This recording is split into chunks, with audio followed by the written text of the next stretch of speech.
We are live. Attendees are coming in. Okay.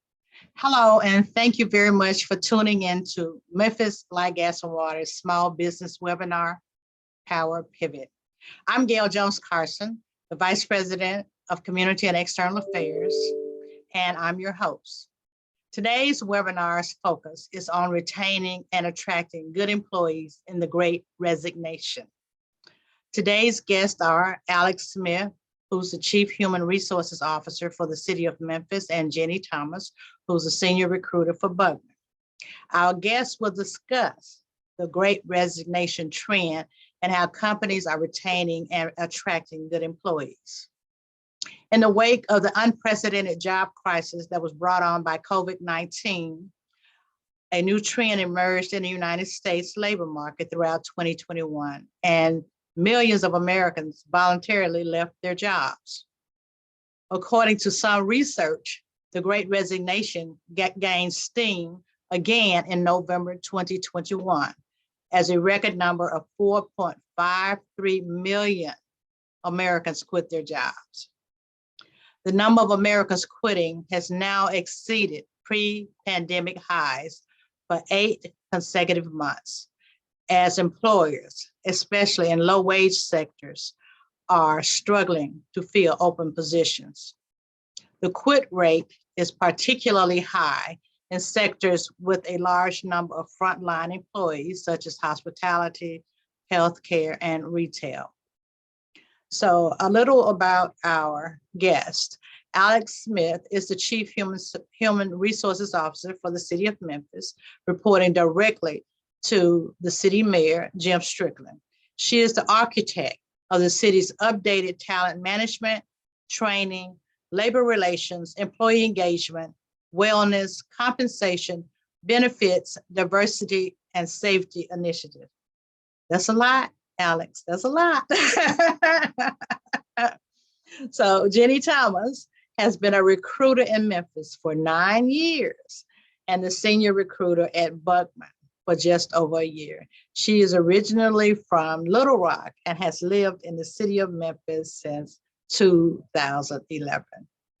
So I need to know from each of you, how, number one, how has the Great Resignation impacted your organization, and how have you dealt with that?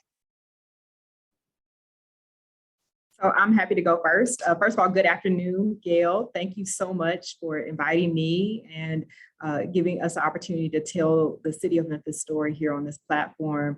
To answer your question, the way it's impacted us is truly been tremendous. Not only seeing the after effects of the pandemic, but from a numbers perspective, we saw our resignation rate go up by 42% year over year. Wow, 42%? 42%. So we literally went from a 3.1% resignation rate to over 7.8 resignation rate in 1 year. And even though that's relatively low, to see that drastic of an increase in your overall turnover in an organization, especially an organization like ours, is tremendous. So the City of Memphis, we have 8,000 employees, 2/3 of which are police and fire. And we saw particularly the highest resignation rate related to police, fire, and our dispatchers. And so those critical frontline workers, as you mentioned, not only provide key services to our citizens, but are just critically important to us as a city and an organization. And so being very proactive in thinking about not only our recruiting, but our retention work has been the bulk of my work in particularly the last 18 months. And doing everything that we can to keep our employees safe, but also to let them know that they are valued. And I'll say that the resignation on our side looks a little bit different because we are such a niche type of environments. We do chemical manufacturing for paper mills and pulp mills, leather refineries, that type of, so everybody that works in the industry, it's already such a small community, and we had a very, very low turnover rate to begin with. So we have lost some employees that have gone on to, maybe find something new, a different path. So it's something that we have seen, and we have seen an increase in, but I think that we've been pretty lucky as far as some of the trends that we've been able to kind of stay out of. And why do you think that is again? Because we work in such a niche environment, such a small community of, engineers that work in paper mills. There's only so many other engineering and paper mill positions out there. Not saying that we haven't seen, resignations, but we haven't seen it on the level of a lot of companies in the United States have seen. Okay, so what is generally your turnover rate per year? I don't have that information with me. It was very, very low to begin with, so we don't have a number on it. So let me ask you this. So you're saying that they are based on their expertise. So do they not transfer their educational skills to other industries, or do they just stay in the industry that you all have, that you're in? They do and they can, and I'm not saying that they don't, but being such a small community that, and Buckman is such a great company to work for as well, that we have not seen it on the level of other types of companies in the United States. So you haven't had to do additional things like increase pay or offer other kinds of benefits to maintain your level of employment? We have done some things to maintain our level of employment. I'm not saying that we haven't. I'm just saying I don't believe that we have seen it on the same level as other industries in the country. Even in the technology area? In the technology area as well. Okay, all right. So Alex, you mentioned some of the frontline employees like fire and police, and you mentioned going from maybe like 3% to a little over 7% in turnover rate. So of that 7%, would you say that most of those employees were law enforcement and fire? Yes, so we saw particularly the increase related to our police and fire and dispatcher professions. And so to really work on this is a two-pronged approach. So first is recruiting, and then second is retention. So on the recruiting side, we really doubled down on our messaging on social media. We created our own version of Instagram Reels, talking about the importance of jobs in public sector. We created a new slogan in partnership with marketing, really advocating for public service as a new era in serving in our community. And then we really focused in on more communication in terms of created a talent newsletter and connecting back to the community. So having more job fairs actually in the community and being more proactive around advocating for why people should commit to service during this time. We also created a sign-on bonus program. So we created sign-on bonuses for $1,000 for part-time, $2,500 for full-time, and then and we recently discontinued that program. But for police, we still have a $15,000 sign-on bonus and a $2,500 sign-on bonus for fire. So we continue to focus in on creating incentives. We also have a $10,000 relocation bonus for police as well, and continue to really stress the importance of serving in our community and Memphis being a great place to work. On the retention side, the focus has been on, number one, employee engagement.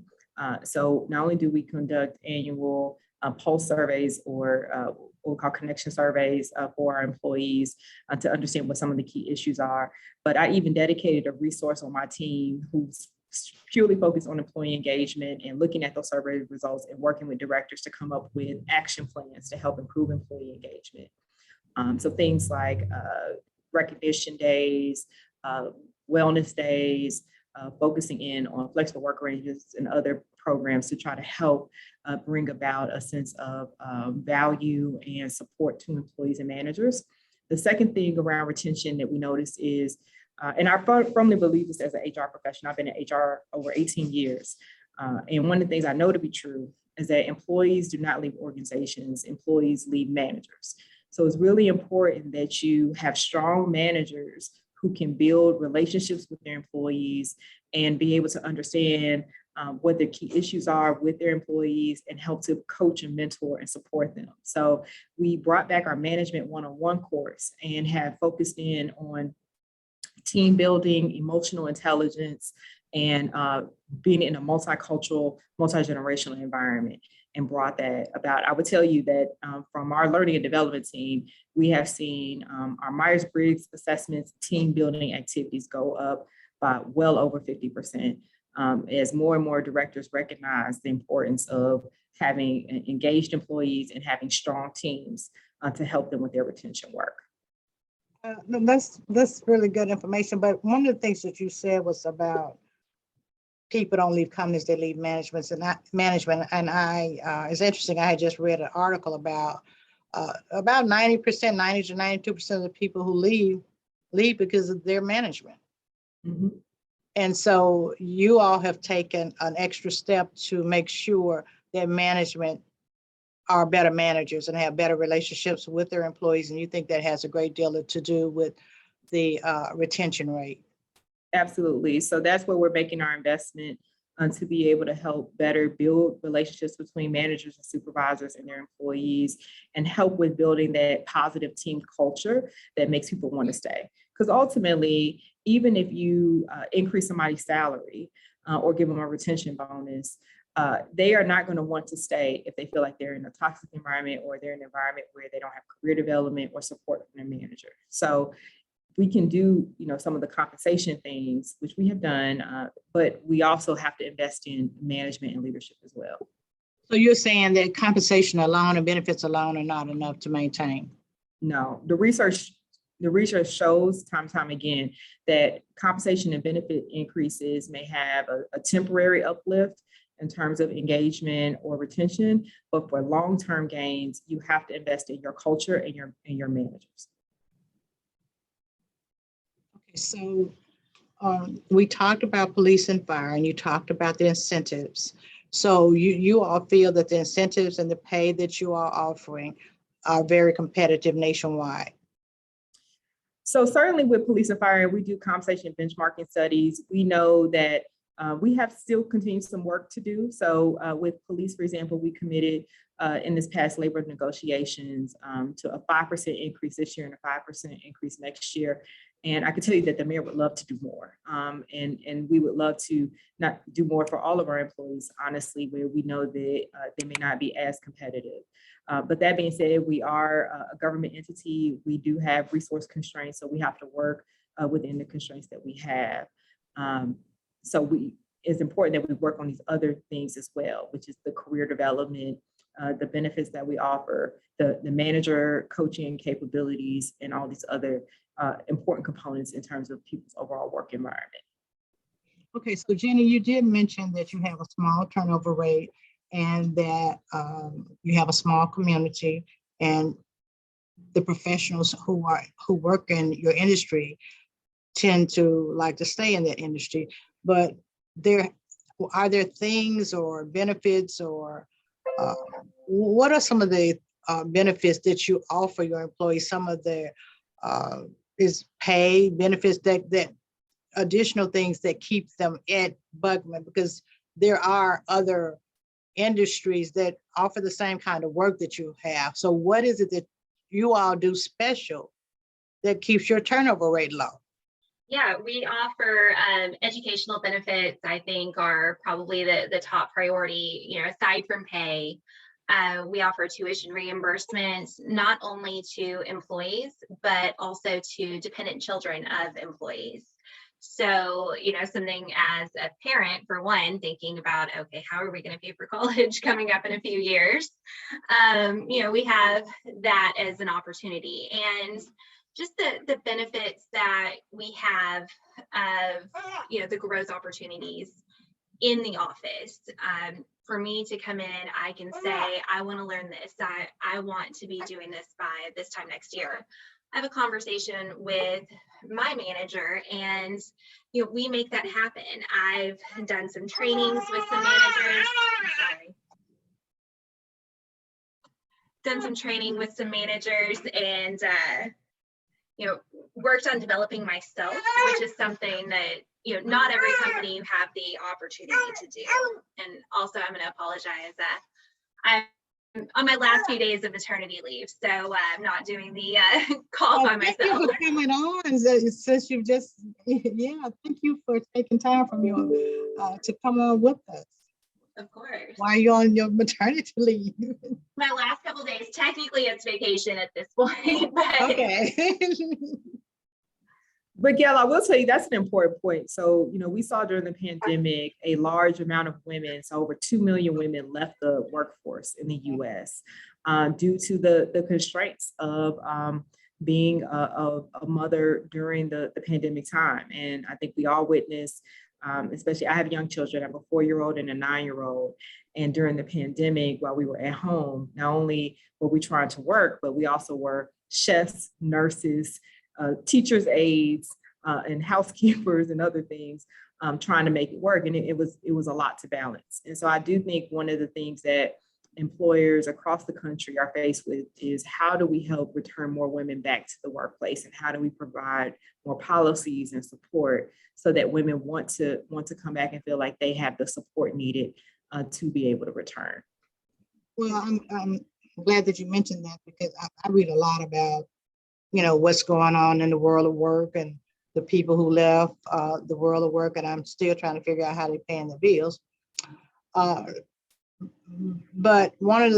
a few articles I read was talking about how this has been not really good for women in the workforce, how it won't be good for them professionally, how that some of the gains that women have made over the years, now women have been taken back some steps professionally because of how they are working, how some are working now, how.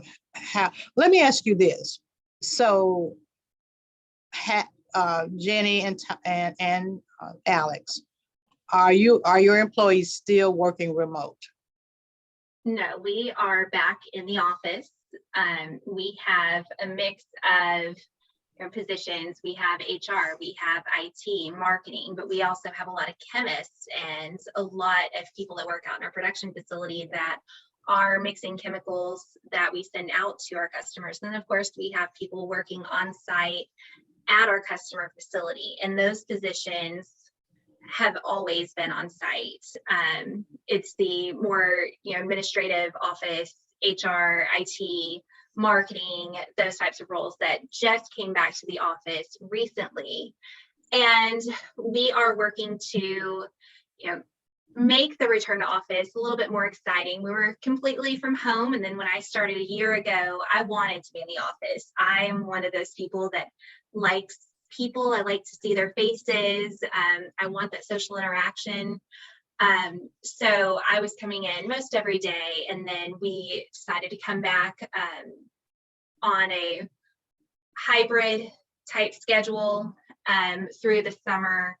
And then starting in September, we were back full time. And now we've, with our new employees and our employees that have been gone for the last 2.5 years, we want to make sure that we, get to meet everybody. So we've had open houses for every department.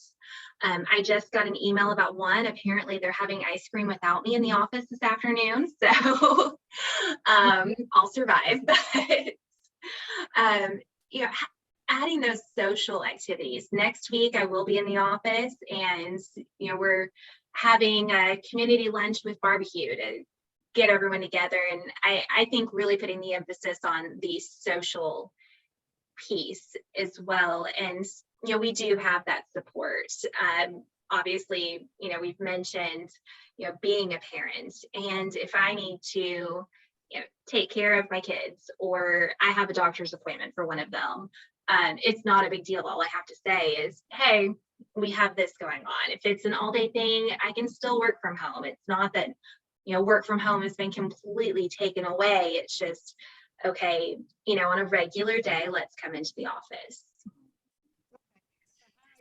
So Gail, for us, I would say, we over 80% of our employees are essential workers that had to to be on the ground during the pandemic.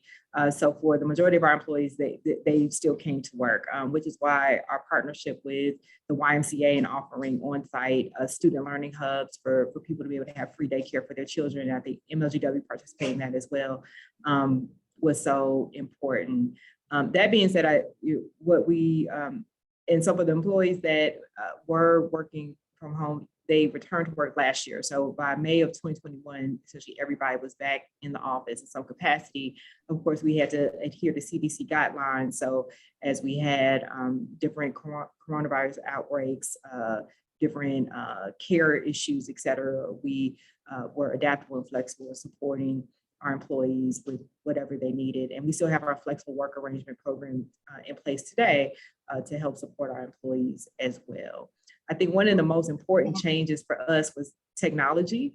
And so the use of Teams, use of DocuSign, use of more virtual and automated processes really made a huge difference for us during the pandemic. And we still use those things to this day. So while people are in the office, there is a lot more flexibility in terms of when people meet, how people meet, and being able to use technology in a really inventive way to help accelerate that. So I have read a lot about some employees across the country having employees with, do a push, they just kind of push back on going to returning to the work full time, even though more and more companies are doing it. And you still do have some people who are working remote, but there was some pushback. Did you all have any pushback at your organizations? We certainly did. We had some employees, I wouldn't say a whole lot, but we definitely had some. And once again, if there are medical reasons or childcare related reasons, we definitely try to work with people in terms of providing the right level of accommodation for them. But because particularly we're a government entity, a lot of our work is working directly with citizens of certain entities, and so having people in the office is important for business continuity reasons, and we try to stress that as well. But I think all employers were faced with that discussion of how do we keep our business going and accommodate our employees where we need to. Well, a lot of companies moving toward automating some of these jobs. I mean, some people, when they return back, their jobs won't be there when they try to return back. So Jenny, did you all have any pushback? We did have some pushback because, of course, you get comfortable staying at home, and it's so much easier to get up and go to your dining room than it is to sit in traffic on 385 and 240 sometimes. But for the most part, with what we are doing, again, most people don't have a science lab and event hood set up in their living room. So it was already where they were in the office, working in the building at least part of the time anyway. So that made it to where we had less pushback than we could have had. Okay, so kind of going back to the different professions, the quit rate for many professions basically was in the hospitality industry, the healthcare industry, and retail industry. And also there was some professions that moved around more than others, like technology. So we talked about that, Jenny, at Buckman, but Alex, did you all have people moving in and out in the area of technology, which is an area, well, I just read that they are laying off a lot of people in the technology field, but they're raising salaries for those who are not being laid off. So how did you all get impacted in the area of technology at the city? Great question. So our IT division saw very little turnover, honestly, but I think we did see that pressure related to salaries because of just what's happening in the labor market. And so, everything from, looking at our jobs a little bit differently. We actually made a concerted effort to expand our full-time employees in that, so moving away from not having as many contractors and having more full-time employees, and really selling the idea around career development and business continuity by expanding our full-time employee base. We saw that as being an important effort, and I give huge kudos to our IT director for really thinking ahead and wanting to see how she could bring more stability to the IT organization, especially given what's happening right now in the labor market. So have either of you all seen a lot of retirements? One of the things that constantly come up is that we have a high number of the population who are baby boomers. And so as they have gotten older, many of them decided to retire during the pandemic. And so did you all see a good number of people in that particular age range, that group of employees, baby boomers retire? I did with Buckman. We had quite a few retirements. These are all employees that have been with the company 25, 30 plus years. And, it was. That's okay, we understand.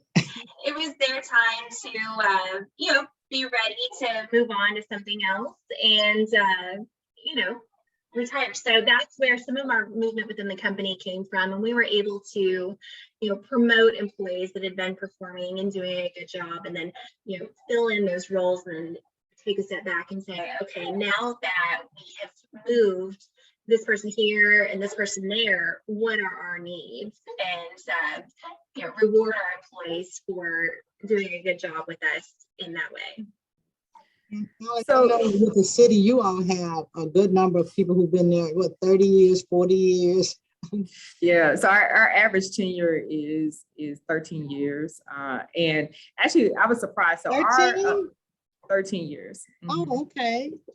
And so I was surprised that our retirement rate only went up by less than 1%. So we actually didn't see a huge increase in retirements. What we saw is this huge jump, as I mentioned, 42% on the resignation rate. And that's really what was the component of driving our turnover up. In fact, we saw the average tenure of someone who was leaving us was 5 years. So it was clear to us that it was more early tenured employees that, and you could argue skewing younger, that were leaving our organization over the last couple of years. So we did not see a huge increase in our retirement rate. Okay, so it's interesting, as you mentioned, people who, folks on average have been there 5 years. They tend to be younger, but even pre-pandemic, one of the things that I saw was a lot of young people. They are not really loyal to companies. They are loyal to their professions. As years and years ago, people were really loyal to the companies. You see a whole lot less of that. But a lot of young people, whether it's pre-pandemic now or post-pandemic, that a lot of the young people do change jobs a lot. So, but you wouldn't really tie that to anything that's tied to the pandemic. So I think if there were 3 things that you could do to keep young people, what would they be? So the first thing is double down on career development. I think what we're seeing is the reason why young people move around. And when I say young people, I'm particularly talking about millennials and Gen Zs. And it has to do with them having, bigger aspirations related to their career. Also wanting to have different types of experiences. And so, the organization who can think about job expansion, job enlargements, promotions, lateral moves, and other things that can really help provide a fresh look and different experiences for their employees is the one that's going to be able to keep more young people there. So I can tell you within HR, we've had relatively low attrition. And a part of it is because I've been very big on job swaps, job enlargements, stretch assignments, cross-functional teams, just trying different things to give people new experiences so they feel that they're growing in role and growing in impact. And the research shows that particularly the millennial group, very focused on this idea of impact and making a difference. I also think we're in this new Instagram, LinkedIn world where people want to be able to show their friends and family what they're doing. And so creating opportunities for people to engage and to be out in the community I know we've doubled down on our diversity and inclusion efforts in our employee resource groups and having more events so that employees can come together and do things in the community. And we see that making an impact and helping us as well. So making those investments around career development, employees being able to volunteer and do things together in a belonging way, all of that helps. Jenny, I'm going to ask you this question, then we're going to move to some questions from our audience. So Jenny, what number one, have you seen those employees? I know you have a low a rate of people leaving, but those who have left, were they young people? And if they are young people, what is it that what are some things that your company does to maintain youth in your company? So I believe the majority of the people that I've seen leaving have been middle-aged to older. We have had some younger people leave as well. Maybe they were offered a position that was just exactly what they were looking for. Story of somebody that left us last year, had originally wanted to live in a different area, and they had a position come open for them in that area, and they hadn't been with us long, but of course they took it. And it's one of those moves that I couldn't be happier for them, because I know that's exactly what they wanted. And I know a lot of younger people too will take new positions more often than the previous generations for maybe a small increase in pay to work their way up the ladder faster, and it makes perfect sense. I'm sorry, what was the second part of your question? I just wanted to know, what are some things that you all would do to maintain youth in your company? Okay, right. And one of those is campus recruiting. So when we go out, we want to go to the schools and try to get people right out of school, fresh out of their degree, into some of these roles to still continue to have a younger population of employment in our office. Okay, all right. So, okay, Alex, we have a question. What type of employee response rate to the pulse or engagement survey did you get? Great question. So, and I don't have the exact data. If I recall, it was for the last one we did in 2020, it was roughly 900 employees that responded. So a little less than 10% or a little over 10% that responded to our survey. Okay, so this question you may have already answered, but what are some of the reasons given for resignations? Great question. So number one, career development. So looking, and sometimes they describe it as promotions, but it's career development, looking for career opportunities.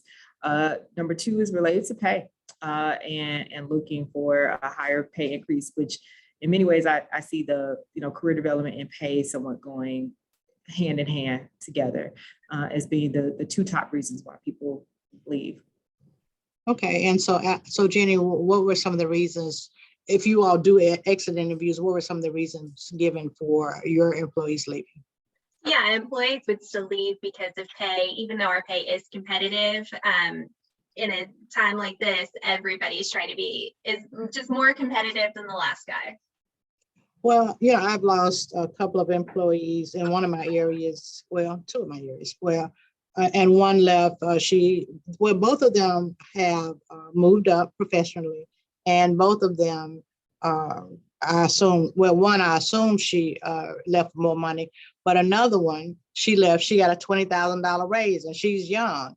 So if I was her mother and she had an opportunity to move up to leadership and to get a $20,000 raise, I probably would have suggested to her to take that move. So those are some of the reasons. And one was young, 32, and the other was in her 40s. So that wasn't really tied to any age. So this is for Kate. This is Kate with Fox 13. Customers want to pay their bills in person. Is there a way that they can do that before officers? Okay, so we're not dealing with that right now. We're dealing with Kate, you can send us a email at media@mlgw.org and we'll answer any question you have. Okay. Any other questions relating to today's topic? And Gail, can I make a comment on that? Okay. So I think one of the things that, because we're seeing this focus around pay and career development, it also means, particularly for us in government entities, that this idea around pension being an attractive benefit has now changed. So for a younger demographic, they don't plan to stay longer than 5 years or 10 years.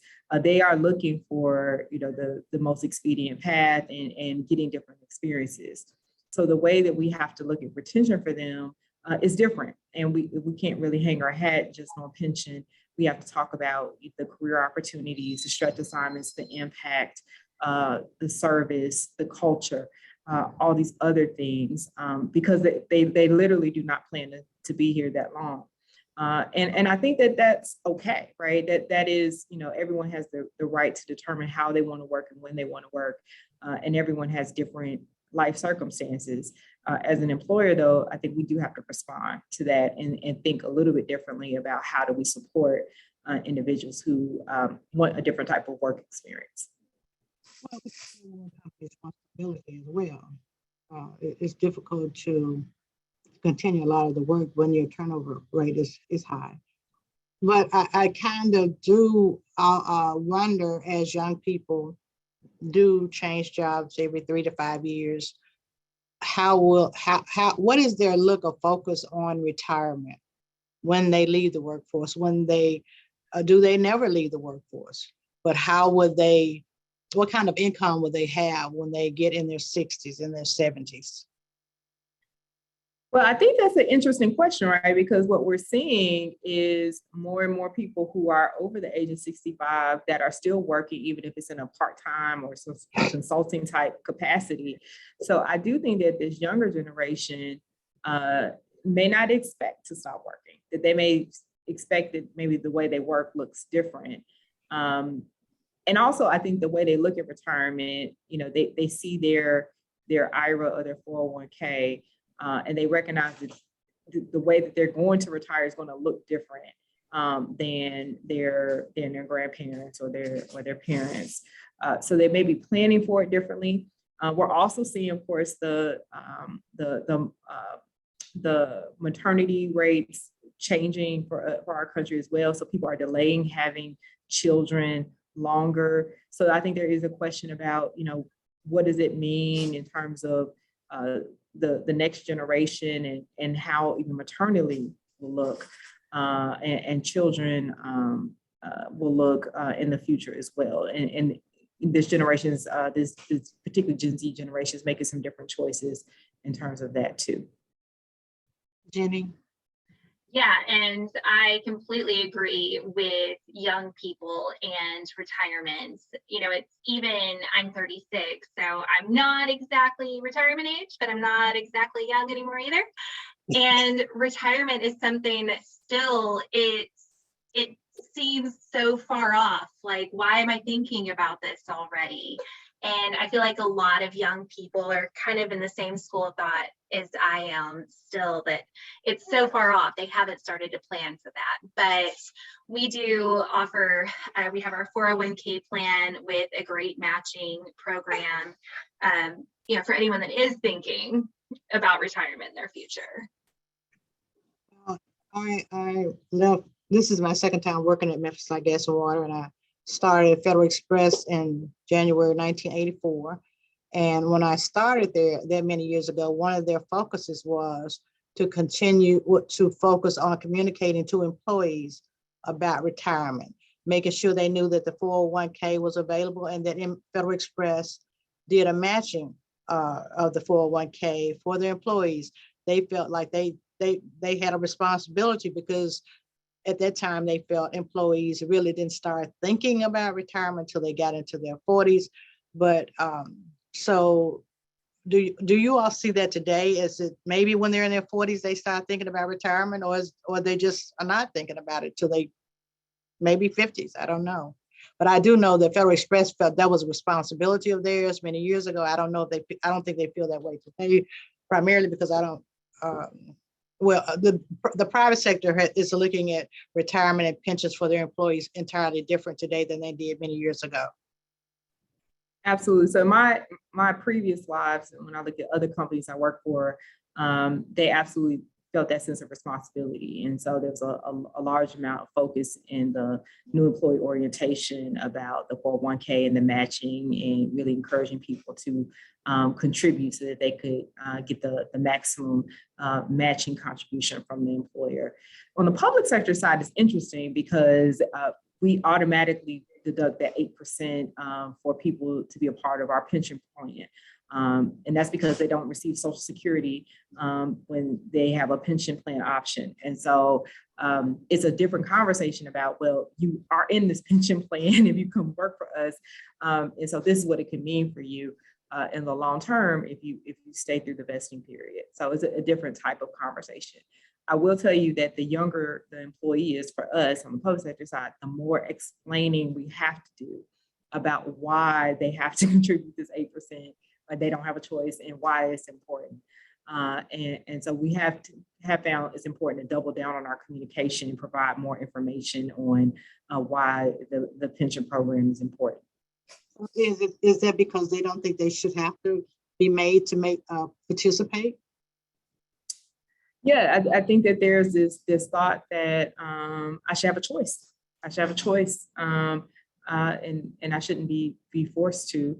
And our thought is, well, just like with Social Security, you don't have a choice. You have to make this contribution, and so our space is the same way. But I think that education about how whether Social Security or pension plans work, and why it's important to make that investment in your retirement is important, and employers do have to really focus in on providing that. It's not something that students, particularly in college or even high school, naturally get that in their normal education. So once you get them into your organization, you do have the responsibility to educate them more. Okay, so one question we have is for Alex and Jenny. How would you describe the culture at the City of Memphis and Buckman? So this is one of my favorite things to talk about on interviews when I'm talking to candidates, because I came to Buckman understanding what the culture would be like, and certain things about the culture were non-negotiables for me. And it's all about how we give back.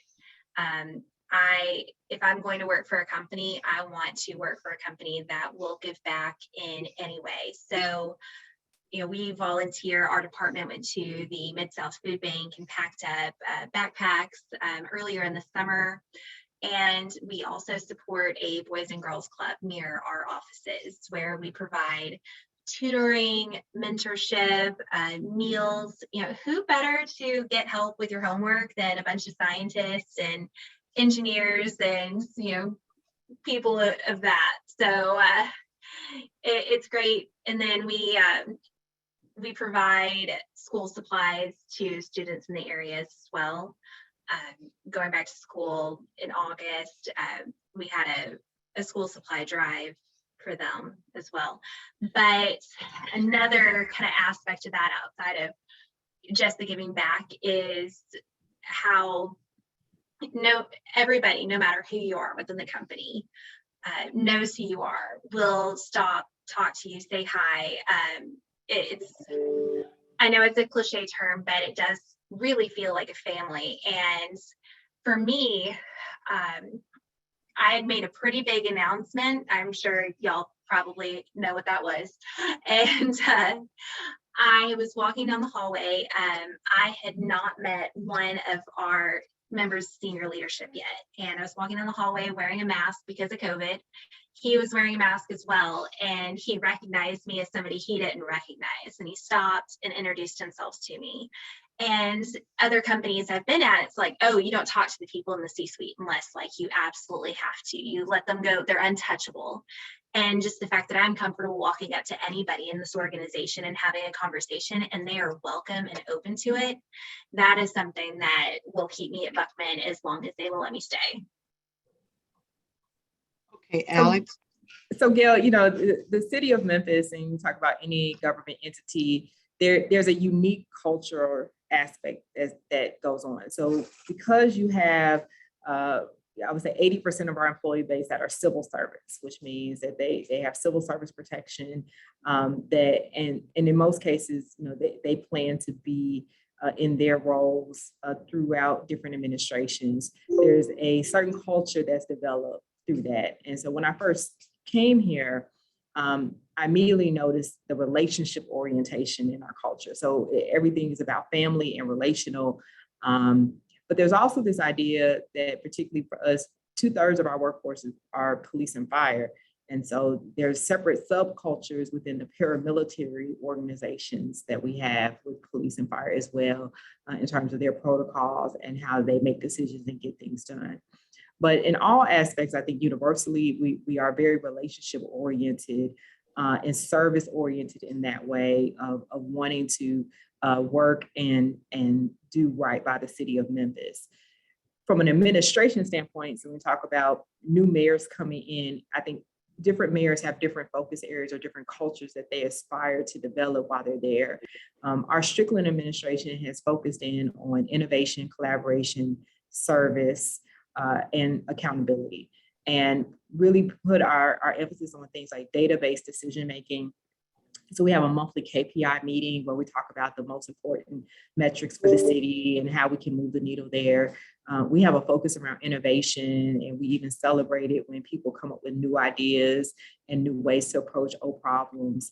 And then we have a real big focus around cross-functional teams. So the pandemic was a perfect example where we had multiple different divisions coming together, looking at how to solve some of the toughest issues related to the pandemic. And we've had several initiatives like that where we have broken down silos and really force people to work together or ask people to work together to solve hard problems.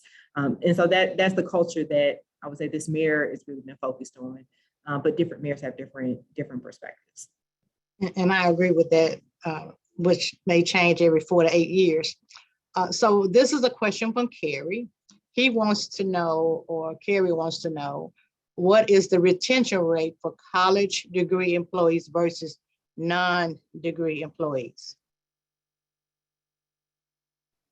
So I actually don't have that data, but what I can say is by, if you will, job function, that's where we've seen, a higher attrition rate based on a certain, so for example, we saw a 20% resignation rate with our dispatchers in particular.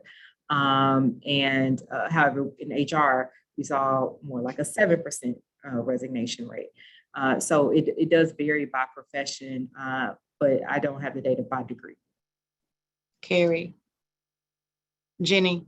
And I actually don't have that data either, just based on the types of positions that we have with chemistry and engineering being automatically that you would need a college degree for that. It's hard to get those numbers. Okay, so one question is, has your agency considered rewarding employees who have decided to stay with the company rather than move to advanced roles? So for us, we actually just launched a retention bonus program.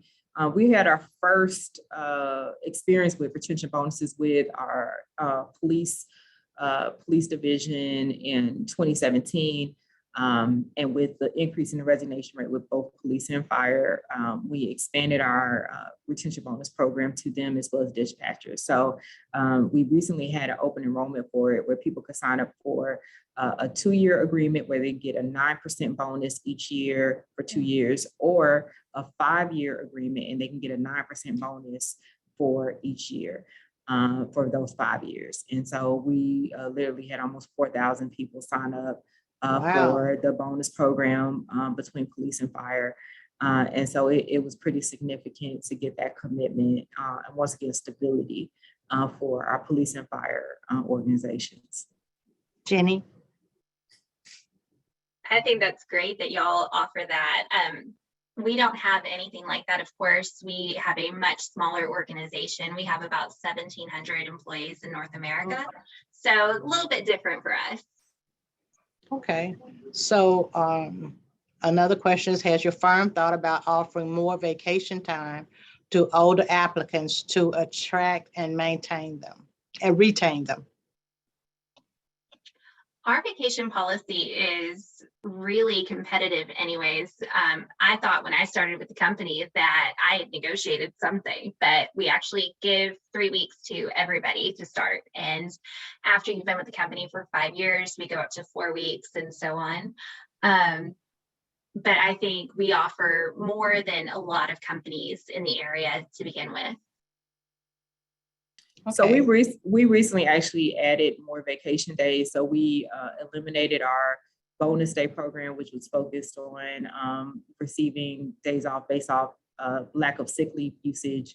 We removed that program and just added 3 more vacation days to our vacation accrual. So now people get a little more than 2 weeks of vacation starting off with us. Wow. So do they have to work a year to get their vacation time, or do they accrue it month by month? They do accrue it month by month, but they get the full benefit on an annual basis. So when they first start working, they already have this time. It takes When it takes the first 6 months for them to get their first, Okay. essentially their first 5 days. Okay. So the next question is, well, it's kind of a comment. I think keeping younger employees' attention is one of the keys to retaining them. Cross-training will be a good method to retain non-degree employees because their pay can increase. Because sometimes in some positions, if a job doesn't require a degree, the salary range tends to be lower than employees with degrees. Their salary ranges tend to be higher. And also, depending on what your degree is, your salary range, like some in business, some in engineering, their salary ranges may be higher. So I think Carrie is asking if we find a way to cross-train and make education experience somewhat equivalent to education to increase their pay. Have you all considered anything like that? Or do you all even have that as an issue? Yeah, we do offer kind of the experience equivalency for certain positions to help, but I think this idea around we have a tuition reimbursement program, we have internal professional development programs, we have a student loan contribution program, and so for police and fire in particular, we have education incentives where you can get up to 7% of your salary if you obtain a bachelor's degree, 10% if you obtain your master's degree, particularly for police. So we definitely do have different programs to try to encourage that education attainment, and we'll seek to increase people's salaries based on them having new certifications or new skills that help expand their scope of responsibility and what they can do in performing the job. I do think that there's an onus on the employee to be thoughtful about how they want to grow themselves. And certainly companies can provide resources, but employees also have a responsibility to investigate and determine where they want to go. And so making the the tuition reimbursement available to them, they can get additional education or even change their educational degrees should they choose to do so. Absolutely. And I will add to that regardless of education backgrounds, I have had employees that want to move from one department to another, and maybe they don't have exactly the experience that we need them to have right now to fill the open position, but we have made offerings to let them do some cross-training and learn that department. And the next time that there is a position available, that they're more ready to fill the role. So do you all have rotation programs? We do not. Alex, do you have a rotation program at the city? We don't have a formal rotation program, but we have had people job shadow, participate in job swaps, or even stretch assignments where they take on a project in another division or another area that is different from their own. And during the pandemic in particular, we had some really interesting examples of leadership. For example, my learning and development manager took on contact tracing for the City of Memphis. One of my HR managers ran a vaccination site. And so we often are looking for opportunities for people to stretch and be willing to contribute, especially towards some of the bigger initiatives that we have as an entity. Okay, so we are, I don't see any more questions. Cynthia, do we have any more questions? No, ma'am, I don't see any more.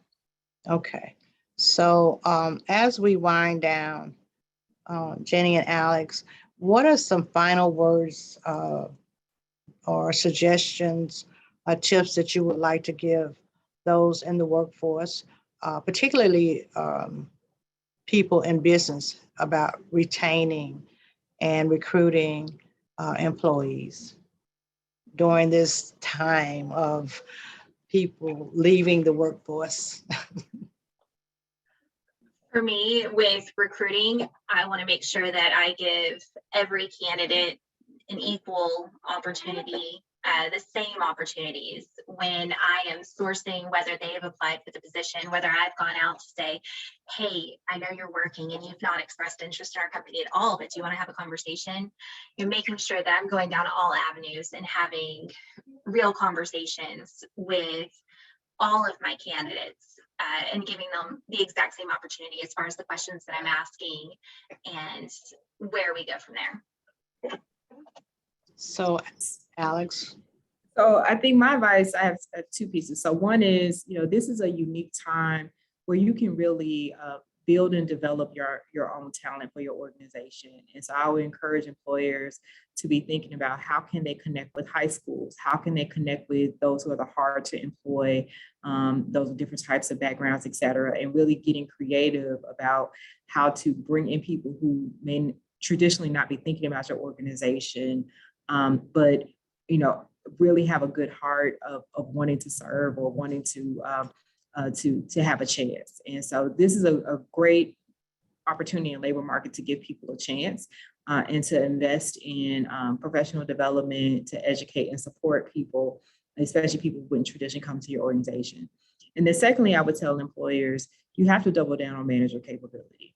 And so if you don't have a good manager training program, this is the perfect time for you to invest in that and to really invest in your managers. Because after you work so hard to recruit someone, you don't want to lose them because they have a bad management or supervisor experience. And so it's worth it to make that investment in your managers and help to provide as much support to them as you can. Okay, so I want to thank Alex for being with us. She's the Chief Human Resources Officer for the City of Memphis. And I want to thank Jenny for being with us and sharing information. And she's a recruiter in Memphis for Buckman. And Jenny, before we leave, you must show us your baby and introduce her to us. You almost, okay, let us see her. This is Elle. She's 8 weeks old yesterday. And we're soaking up our last few days of maternity leave until I am back in the office on Monday. But, little plug for Buckman here. I feel like I've had a great support system this whole time. And even with, the going back to work on Monday, all the first day of daycare feels, I know that everyone's gonna be there for me. And it makes a big difference going back to a company that I'm happy to return to. Well, thank you. And we appreciate you coming on with us and sharing your baby with us. And I want to thank everyone for being on with us today. And we will see you for the next Memphis Water Power Pivot. Thank you, everyone.